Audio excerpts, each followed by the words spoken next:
Ew. All right, y'all. We're going to zip through this. Okay, so they've asked me to talk about legislative priorities, all right? And so those of you who watched the RNC with bated breath last week need to know that there was a state convention that happened before that. And we had basically 9,000 delegates from all across the state of Texas came together and got to vote on what our legislative priorities are. And so here's what they are. Border enforcement, okay, so what they were presented with 15 priorities, potentially, that the Legislative Priorities Committee heard testimony from all of the delegates, and they whittled it down to 15 to present to the delegates, and the delegates then voted on them. And this is actually the order it came in at. So, like, for instance, border enforcement obviously is the top one. And right under that is securing our Texas elections. Stop sexualizing Texas kids. Then it was no Democrat chairs. Number 4 was no Democrat chairs. Then ban taxpayer-funded lobbying, which was next. Then secure the grid, which Bob Hall could talk a whole other presentation on that. That Texas is not for sale. That part is talking about foreign ownership of our land by our enemies like China. Buying up Texas. And then the last one I'm going to talk about a little bit more because it's near and dear to me. And it's ending federal overreach. So let's go over these. Lickety-split. Okay, so what's involved with border enforcement? Creating the Texas Department of Homeland Security. So our own DHS, okay, that we can control to prevent illegal entry and trafficking. Second, prohibiting using fines and actual teeth, like jail time. Individuals, corporations, nonprofits, government, everybody from assisting in this illicit, illegal entry, like our federal government's doing right now with an app on their phones, provided by taxpayers, of course. Then requiring the use of E-Verify by all employers, ending all, exactly, and then ending all subsidies and public services, including in-state tuition and all the goodies for illegal aliens, right? So you can say amen to that. Then, of course, securing Texas elections, which you can imagine Bob Hall had a lot to do with. Requiring proof of citizenship to vote. We've been talking about that here in Kerrville, asking our members to contact the Secretary of State's office, their Director of Elections, and they need to ask DHS and the Social Security Administration for their list of known non-citizens so that we can cross-check our Texas voter rolls to get the non-citizens off our rolls. That is the only way to do it right now until the SAVE Act becomes law. So then, requiring counties and the Secretary of State to update the voter rolls, that's what we just talked about. Requiring mandatory photo ID in every election without exception. Restricting mail-in ballots to just disabled, military, and eligible citizens who are out of their county for the entire voting period. You have to prove it. And using only hand-marked, sequentially numbered paper ballots on anti-counterfeiting paper, signed on the back by the election official at the voting location. So you can tell that Bob Hall wrote that literally himself. Then our third one, to 3, I'm not on 3, I missed a 2. There we go, number 3, stop sexualizing kids. Now what does this involve? Prohibiting taxpayer funding for any entities that are permitting or promoting sexually inappropriate content to kids. This is happening, we all know it, you've seen the reports. If you don't, go to Texas Scorecard or the Texan.news to find out more. Repealing affirmative defenses in the Texas Penal Code about harmful materials. Do you know this is why we've had this problem here in Kerrville and probably in every other county that borders us with our public library and our school libraries? How is it that they can provide pornography and illicit material, obscene materials, to our children and get away with it? Because if you and I were outside the library, we were standing on the corner and handed it to a minor child, we'd go to jail. Well, that's because there's exceptions in the Texas Penal Code that allow education exceptions. They call this educational materials, so they can therefore hand it to your child and sexualize them far before they're ever ready for such information, if they really should ever be reading that kind of stuff. It also establishes an independent inspector general of education to investigate the waste, fraud, and abuse, including the criminal conduct that's been going on in our schools. Now, how many of you get Texas Scorecard?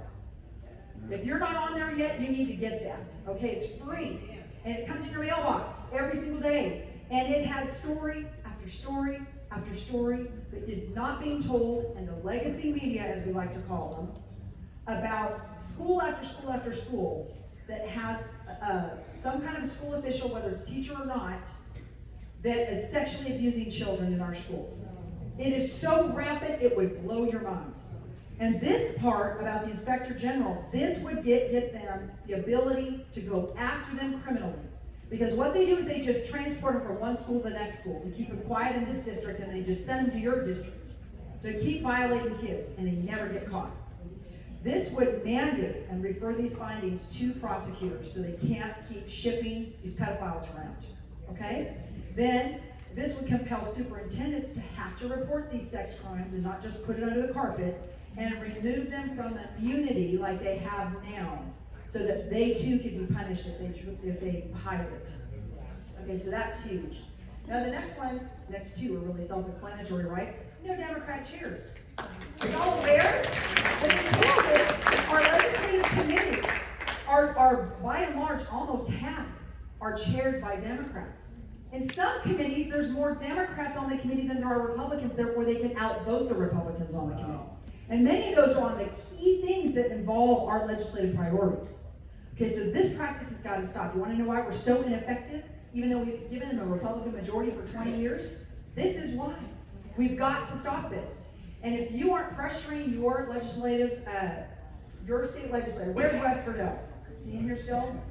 Wes Ferdell. He is going to be inducted as our new state representative in January.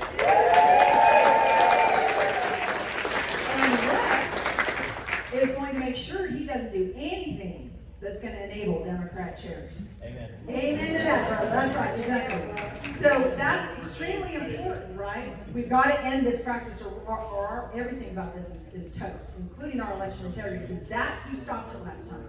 Was Republican Speaker Dave Phelan, who's allowing these Democrat chairs to kill all our stuff, and that's what happened to his bills. Also banning taxpayer-funded lobbying. Are y'all aware that most counties, almost every county and city in the state of Texas, is part of 2 taxpayer-funded lobbying organizations? The first is Texas Association of Counties.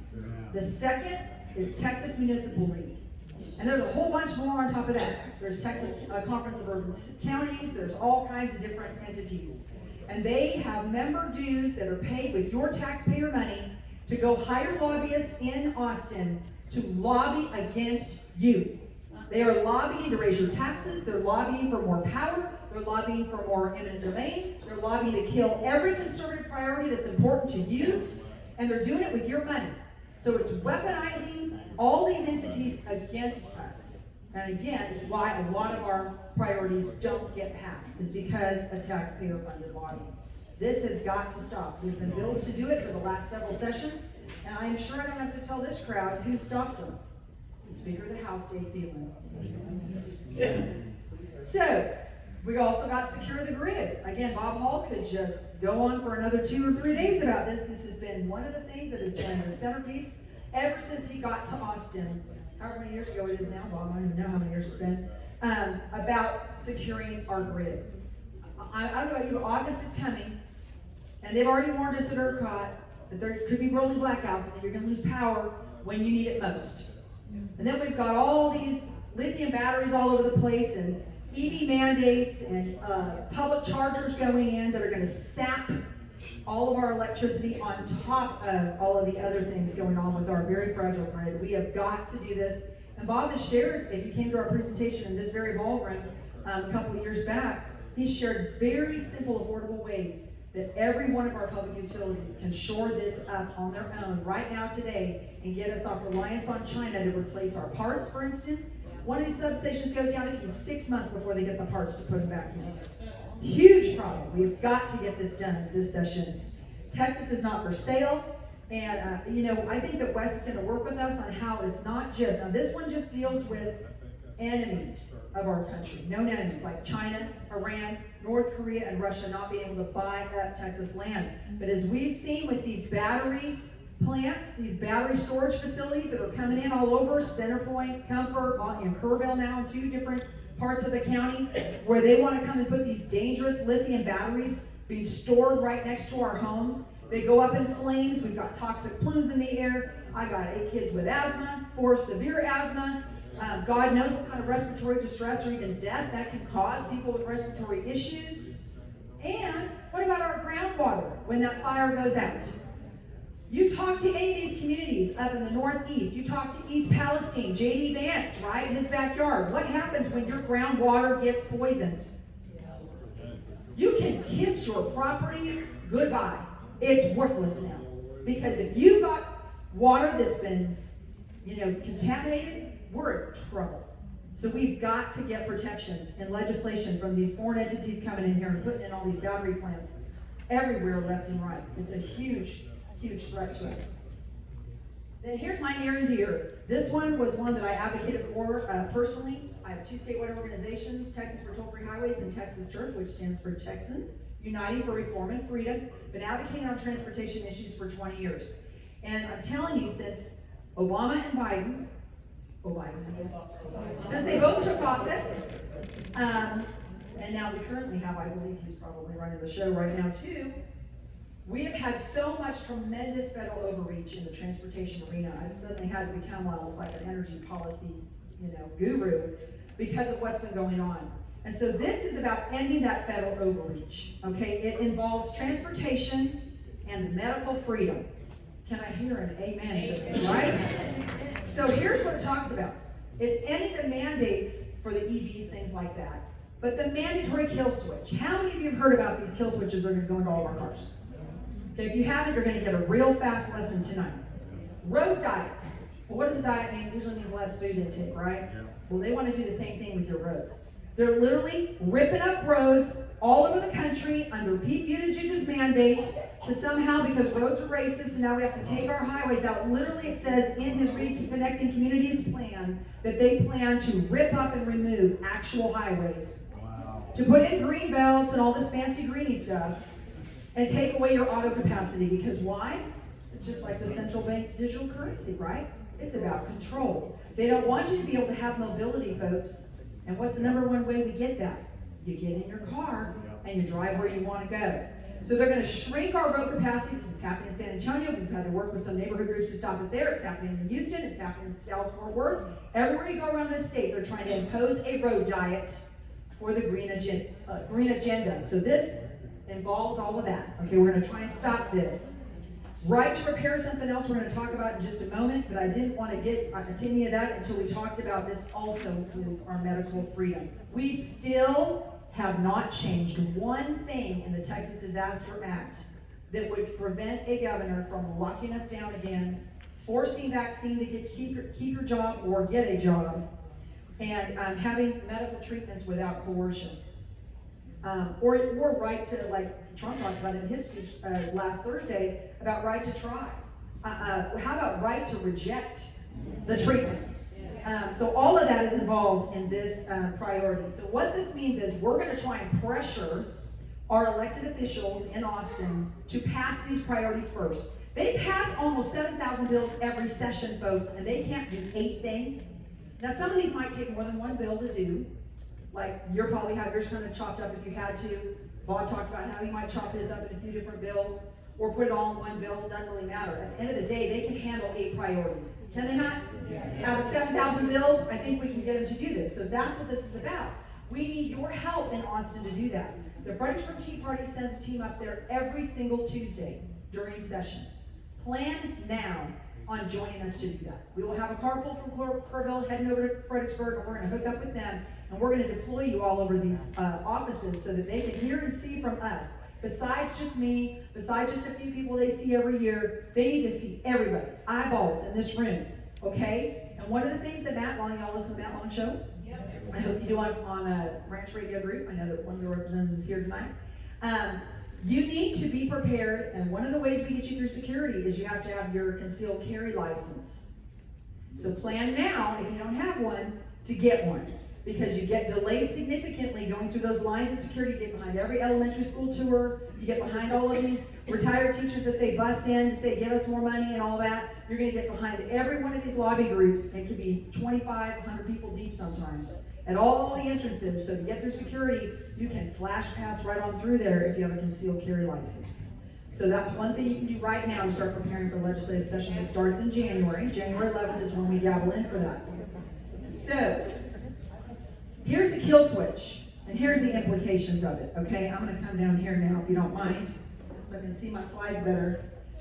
We believe that this is going to cause more crashes than it's going to prevent, okay? This is not the same thing as an interlock device that goes on a car after market that a judge requires to be put in someone who's been convicted of a DUI, where they breathe into it and they are not allowed to start their car if they are found to be blood alcohol levels that are unsafe for driving.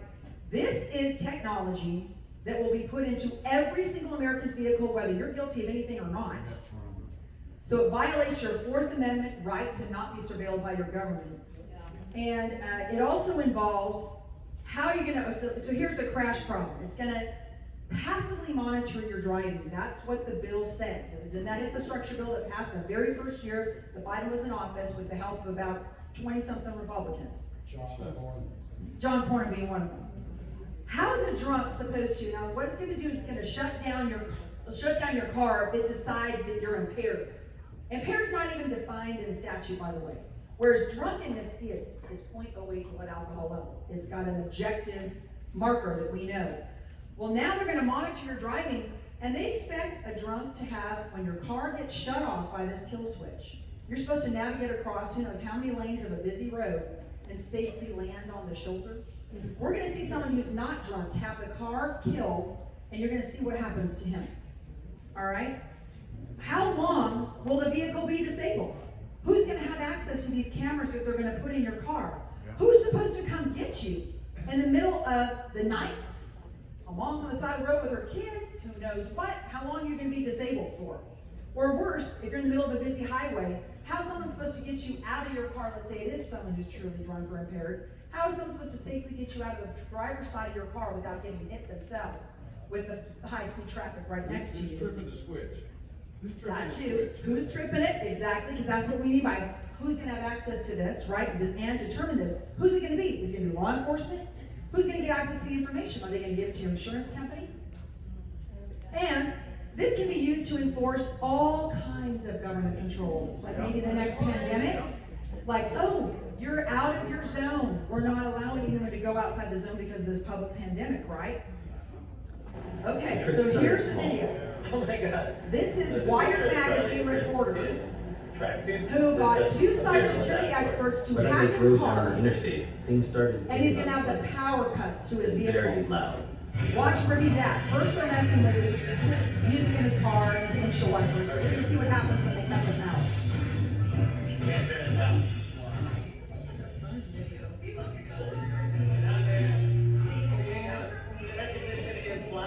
The music is blasting, and I can't see anything because of the windshield wiper fluid.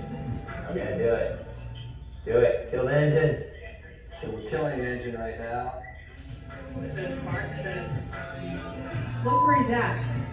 actually, can't accelerate. I stomped on the gas, but the Jeep slowed to a crawl. It says 44 miles an hour, but I'm not really that fast.